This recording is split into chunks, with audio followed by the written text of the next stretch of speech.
अच्छा, अब इससे एक सवाल जुड़ा है। हाँ बिल्कुल। क्योंकि जब आपने प्रपोज किया था तो मेरे साथ और भी कुछ सुपीरियर आए थे, तो वो मेरा फीडबैक जानना चाह रहे थे। तो उनमें से किसी एक ने बाद में मुझसे पूछा कि आपको कोई आध्यात्मिक अनुभव हुए? और आध्यात्मिक अनुभव से उनका क्या मतलब था कि कोई ऐसे एस्ट्रल ट्रैवल हो गया या पता नहीं क्या हो गया ऐसे। ठीक है, तो मेरा आपसे सवाल बनता है कि वो आध्यात्मिक अनुभव क्या है, फिर वो कौन सा, क्या जानना चाह रहे थे वो? देखो असल में क्या है, एक साधारण बुद्धि जो होती है वो फैंटेसी को सब कुछ मानती है।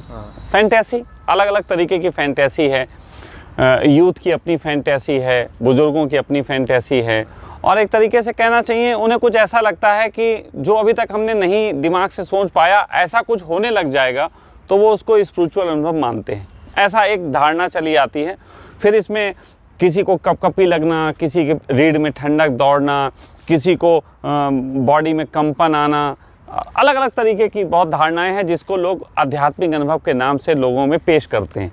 जैसे आपने देखा होगा कुछ धर्मगुरु हैं जिनके यहाँ लोग जाते हैं, गिर रहे हैं, हिल रहे हैं, ऐसे करके वो उनके सर पे हाथ रख रहे हैं और वो कह रहे हैं हाँ हाँ अब तुम्हारी कुंडली जग गई है, अब तुम्हारा थर्ड आई जग गई है, ऐसी बातें करते हैं। तो मैं हमेशा से मजाक उड़ाता था कि देखो अगर इनकी थर्ड आई जग गई है तो फिर ये आगे तो गुरु से कभी सवाल पूछने आने नहीं चाहिए, लेकिन ये आ रहे हैं, लगातार गुरु के पीछे लगे हुए हैं। तो स्पिरिचुअल अनुभव की जहाँ तक बात है, मैं कई बार कहता हूँ कि अनुभव सभी जो हैं वो मन के प्रोजेक्टर पे होते हैं। हमारा जो मन है उसके पास एक प्रोजेक्टर है। फॉर एग्जाम्पल, अगर मैं किसी से कहूँ कि तुम ये ध्यान करोगे तो तुम्हें थोड़ी सी नीली नीली रोशनी आनी शुरू होंगी, थोड़े थोड़े प्रकाश जगमगाने शुरू होंगे और तब तुम समझना अच्छा हुआ।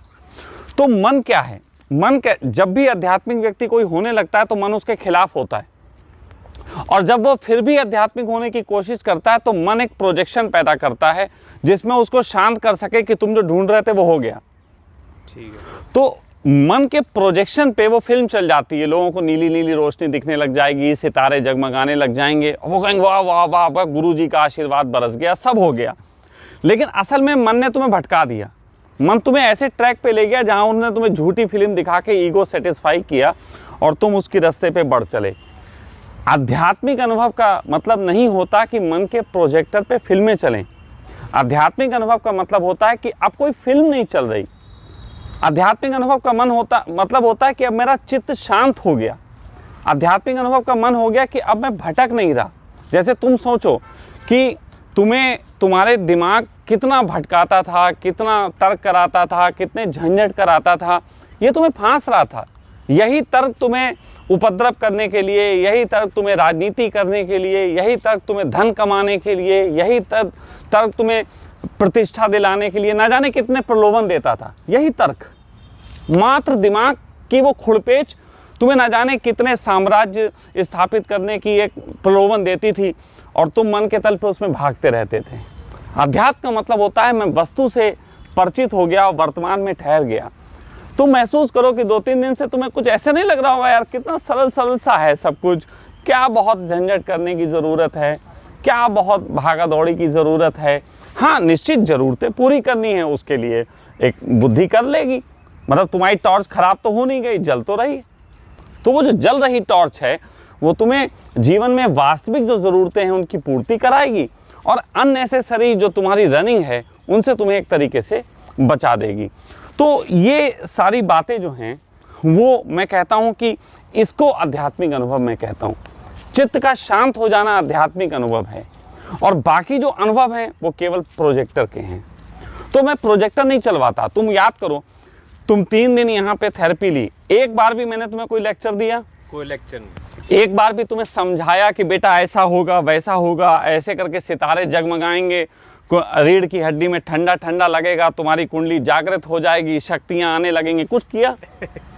कुछ भी नहीं। मैं प्रोजेक्शन नहीं देता, मैंने सिर्फ छोड़ा और मैंने ये कहा था बिल्कुल स्पष्ट कि तुम्हें जो आध्यात्मिक या ध्यान के जो तुम्हें आनंद आया है उस आनंद में प्लस और कर दो और वो आनंद तुम्हें आएगा इससे, और वो तुम्हें आया, ये तुम इस बात का प्रमाण है तुम्हारे जीवन में। और हाँ, एक प्रश्न है जो मेरी तरफ से मैं उठा रहा हूँ इसी में।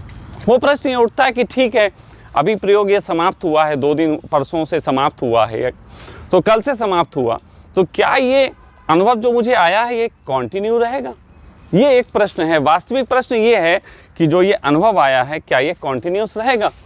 हाँ, मैं तुमसे कहता हूँ कि तुम्हारा इस आनंद के प्रति जितना अहोभाव उठेगा उतनी देर तक तुम्हारा ये अनुभव तुम्हारा बरकरार रहेगा। जब तक तुम ग्रेटिट्यूड से भरे रहोगे, ग्रेटिट्यूड का पानी डालते रहोगे, तब तक ये अनुभव तुम्हारे साथ निरंतर चलेगा, फिर चाहे पूरी जिंदगी हो, फिर चाहे महीना भर हो, फिर चाहे 2 महीने हो। ग्रेटिट्यूड का पानी डालते रहेंगे। ग्रेटिट्यूड का पानी, ग्रेटिट्यूड ही तो है गुरु के प्रति। और मैं यहाँ पे अपने गुरु की बात नहीं, मैं नहीं कह रहा तो मेरे प्रति तो थैंक्स हो गया, बस तुम्हारा जाना होगा। लेकिन अब गुरु तुम्हारे अंदर मौजूद है, क्योंकि तुम जैसे लड़के हो, तुम्हारी जो एनर्जी है, मैं शुरू से कहता हूँ इस एनर्जी पे कोई कब्जा नहीं कर सकता। अगर कोई बाहर का आके तुम्हें तर्कों से समझाए, थोड़ी देर को तुम राजी हो लोगे, लेकिन फिर तुम्हारा तर्क उसके खिलाफ चलने लगेगा। लेकिन ये आनंद तुम्हारे अंदर है, ये अदृश्य है और ये तुम्हारा हो गया है। और तुम्हें अपने पे श्रद्धा करने से कौन रोक सकता है? मेरे पे श्रद्धा करने से तो मन रोक सकता है, मेरे पे श्रद्धा करने पे तो तुम्हें दूसरे आके खंडित कर सकते हैं। लेकिन अब तो तुम्हारा है आनंद, तुम्हारे अंदर है, और अपने प्रति श्रद्धा करने में कोई संदेह नहीं। और ये तुम्हारा है, मैं फिर कह रहा हूँ, ये तुमने कमाया है। मैं तो एक छोटा सा सहयोगी समझ लो, मैं तो बस ये समझ लो कि थोड़ा सा कुछ पाठ पढ़ाया हो हल्का सा, बाकी तो तुम्हारा है। तो ये जब तक भी तुम्हारा प्लेजर चलेगा तब तक तुम्हारा ग्रेटिट्यूड चलेगा, और ये जाता नहीं। हाँ, ये अलग है कि शारीरिक पीड़ाएं आ सकती हैं इस बीच में, वो चीज़ें होती हैं, वो होती रहती हैं, ये तो सामान्य सी जिंदगी है। शरीर तो वैसे भी एक मृत्यु के लिए बना है और हम मृत्यु लोक में रह रहे हैं, तो उस कंडीशन में ये एक वास्तविक प्रश्न है कि क्या ये आनंद कब तक चलेगा। तो मैं तुमसे कहता हूँ, तुम खुद अभी आज तारीख है, आज तारीख मेरे ख्याल से 8 तारीख हुई है, तो मैं कह सकता हूँ 8 सितंबर 2022 है, अक्टूबर, हाँ 8 अक्टूबर 2022 है।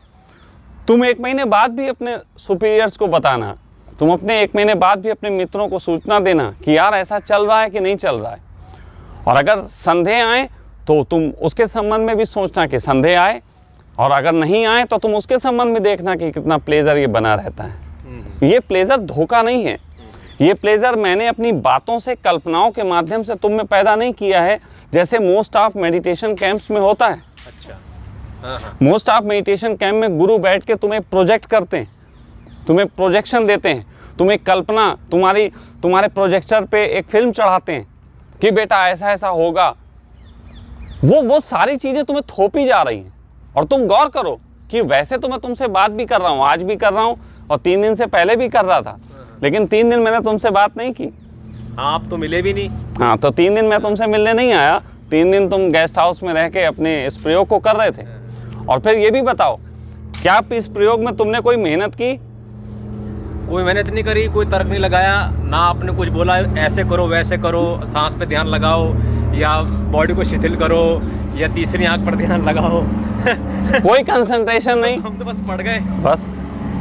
तो ये जो था ना, इसी को ध्यान के संबंध में पहले बोला जाता था कि एफर्टलेस, तुम्हारा एफर्ट नहीं होना चाहिए। और इसीलिए ध्यान को एक हिंदी शब्द है अतेंद्रिय, कि ध्यान जो है अतेंद्रिय है, वो इंद्रियों से नहीं किया जाता। आप जो कंसंट्रेट करते हो वो इंद्रिय से करते हो, आप जो हु करते हो वो इंद्रिय से करते हो, आप जो सांसों पे ध्यान देते हो वो इंद्रिय से देते हो। पहली बार तुमने अतेंद्रिय किया। हाँ, ये पूरा धन्यवाद जाएगा, इस पूरी जो थेरेपी का कॉम्बो है सबको धन्यवाद बस जाता है एक छोटा सा, कि उसने तुम्हें एक ऐसी अवस्था में ले गए जहाँ पे तुमसे कुछ नहीं कराया, बस तुम्हें सिर्फ दिया, तुमसे सिर्फ एक चीज़ कराई कि छोड़ दो। अब अगर यहीं पे तुम दिमाग लगाते रहते तो शायद ज़्यादा वक्त लगता, लेकिन जब तुम आए थे तो मैंने तुम्हें अंदर यही चीज़ देखी थी कि ये व्यक्ति जो है इस समय इसकी स्थिति जो आभा मंडल दिख रहा है वो समर्पण का है। और ऐसे समर्पण में 3 दिन में काम हो जाता है। जिनमें समर्पण ना हो उनको 7 दिन और 10 दिन का मैं समय देता हूँ, क्योंकि समर्पण को पैदा करने में समय लगता है। फिर उनके साथ मुझे थोड़ा बातचीत करनी पड़ती, और ज़्यादातर लोग तो वही आते हैं जो बातचीत करने में और उन्हें रस होता है इन सब बातों में। लेकिन तुमने ऐसी कोई बहुत ज़्यादा जिज्ञासा जताई नहीं। और शायद मैं समझता हूँ जब फर्स्ट टाइम हम मिले थे तो बहुत कन्वर्सेशन हुआ था हमारे तुम्हारे बीच में जब तुम फर्स्ट टाइम मेरे पास नोएडा में आए थे। लेकिन इस बार तो हमारा कन्वर्सेशन ज़्यादा नहीं हुआ। इस बार तो हमने घूमने भी गए तो मौज ही की है सिर्फ। हाँ, तो मौज वाले कन्वर्सेशन हुए बस कि हाँ, आप वहाँ गए थे, वहाँ पर आपके परिवार में ऐसा हुआ, बस बस बस वो एक हल्की फुल्की बातें। लेकिन सामान्यतः जो तुम्हारी तर्क बुद्धि है, जो संदेह बुद्धि है, जो ये सब करती है, वो बहुत मतलब कौतूहल से भरी हुई बुद्धि मैंने देखी थी फर्स्ट टाइम जब तुम आए थे। लेकिन इस बार मुझे वो नहीं लगा, और इसका परिणाम है कि मात्र 3 दिन में तुम उस स्वाद को चखे हो जिस स्वाद को ऋषि मुनि हिमालय पे जाके सालों की तपस्या के बाद चखते हैं। यही है ये, विश्वास मानना। ऋषि मुनियों को भी यही अनुभव है। हाँ, इसके बीच में बहुत सारे प्रोजेक्टर पे फिल्में चलती हैं, बहुत सारी चीज़ें होती हैं। अब कोई लोग ये भी समझ सकते हैं कि इतने सारे प्रोजेक्टर पे फिल्में चलती हैं उससे ध्यान का अनुभव आता है। गलत है बात। ध्यान का अनुभव सीधे सीधे आ सकता है बिना प्रोजेक्टर पे फिल्में चलें। क्योंकि प्रोजेक्टर पे फिल्में चलने के बाद अगर किसी को ये आता है, पहली बात तो आता नहीं, और प्रोजेक्टर के फिल्में चलने के बाद अगर किसी को आता है तो वो बुद्ध की कहानी सुनो, जहाँ 12 साल तक वो ना जाने कितने धर्मगुरुओं के पास रह के कितनी तपस्या की है, और फाइनली 12 साल बाद उन्होंने कहा सब व्यर्थ है, सब बकवास है, किसी की भी नहीं माननी हो, सब छोड़ देनी। और उस छोड़ने के बाद उन्हें अनुभव हुआ, और वो बुद्ध का अनुभव एनलाइटमेंट का अनुभव है। वो अनुभव में ये नहीं था कि कुंडल नहीं जग रही है, बुद्ध कंपित हो रहे हैं, बुद्ध शांत हो रहे हैं। बुद्ध शांत हो गए, तो तुम शांत हुए हो, ये तुम्हें अनुभव हुआ है। प्रोजेक्शन वाली तो इसमें बात बहुत छोटी बचकानी बात है। बच्चों को तमाशे की ज़रूरत होती है, समझदार इंसान तो जो है वो सुकून चाहता है ना। तो ये चीज़ें हैं इसमें।